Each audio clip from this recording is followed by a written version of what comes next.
पीछा लेके घूमी ले गुलाब वाला फूल। अरे पीछा लेके घूमी ले गुलाब वाला फूल, बोलो बोलो बोलो बोल। नमस्कार, रउआ देख रहल बानी ताजा न्यूज बिहार और अभी हमनी के संगे जे खड़ा बा, हालांकि कोनो परिचय के मोहताज नहीं की। ई पूरा यूपी बिहार झारखंड में एकदम तहलका मचा के रखले बड़ी।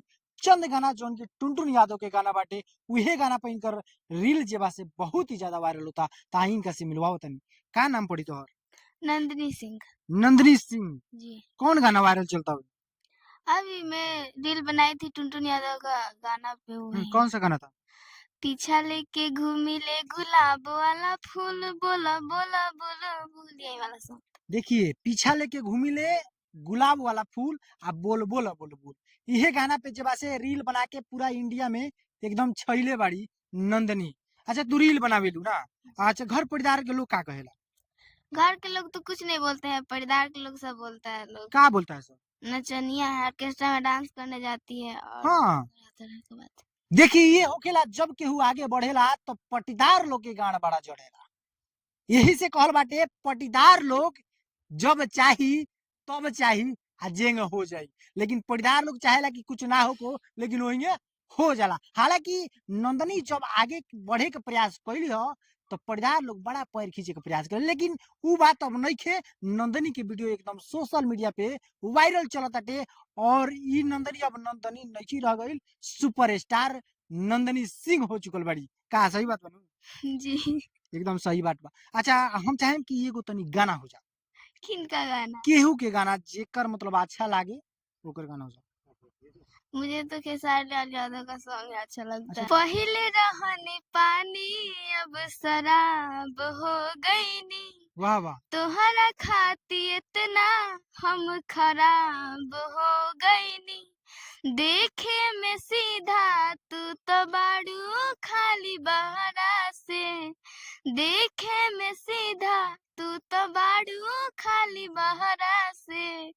तोहरे नाम भइल हमरा से, हम बदनाम तोहरा से। वाह, देखी कितना बढ़िया ये गाना बाटे। ई खेसारी लाल यादव जी के गाना हो। बाकी अच्छा, ई बेवफाई गाना तू काहे गावत तारू? हमरा ये सब पसंद बा। ये सब पसंद बा? जी। काहे दिल उल टूटल बा का? हां, ऐसन बात नहीं केनु। तब काहे ई बेवफाई मूड में तू बाड़ू? तहरा तो अभी रोमांटिक मूड में रहे के चाही। ना, हमरा ये सब पसंद बा। ये पसंद बाटे। अच्छा, तो हम चाहेम कि ये पसंद जब तारा बढ़ले बा तो एगो और गाना कोनो सुनावा बेवफाई में। पवन सिंह का गाना। हाँ हाँ, सुनावा एकदम। दुनिया में सब कुछ करिहा, बतिया कहीं प्यार के करो से न करिहा, हाय प्यार के करो से न करिहा। देखी रउआ समझ सकत बानी, प्यार के करो से ना करी हो, हमर नाम भइल तोहरा से। ई सब गाना जे बा से बेवफाई बाटे और ई गानवा ई गावत काहे बाड़ी रउआ समझ सकत बानी। हालांकि ऑडियंस जे बाटे समझ चुकल बाटे, लेकिन तू बतावत काहे नहीं खु आगे का बात बा जे बा से ई सब गाना गावत रही? हमरा सैड सॉन्ग पसंद बा। सैड सॉन्ग काहे पसंद बा? अभी जे बा से बहुत लोग के रोमांटिक पसंद बा, ऑर्केस्ट्रा पसंद बा, लेकिन तारा सैड सॉन्ग पसंद होके के रीजन का? अच्छा लागेला?